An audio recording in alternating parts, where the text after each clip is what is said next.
Hi guys සති 3 වටුව අරන් ගිහිල්ලා බිත්තර දානකම් කොහොමද හදන්නේ කියන වීඩියෝ මාලාවේ 5 වෙනි වීඩියෝ එක තමයි මේ ඔයාලා බලන්නේ. මේකෙදි මම කතා කරන්න බලාපොරොත්තු වෙන්නේ කූඩුව අස් කරන්නේ කොහොමද? ඒ කියන්නේ ජරාව අස් කරන්නේ කොහොමද කියන එක තමයි කතා කරන්න බලාපොරොත්තු වෙන්නේ.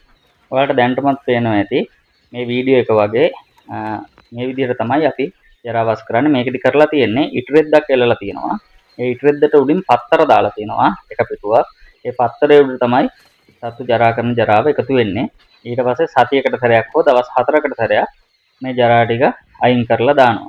මේ බලන්න ඔයාලට පේනවා ඇති මේ ජරාව හොඳට වේලිලා තියෙන්නේ. ජරාව හොඳට වේලිලා තියෙනවා කියන්නේ සතා නිරෝගීමත් හොඳ සෞඛ්‍ය සම්පන්නයි කියන එක.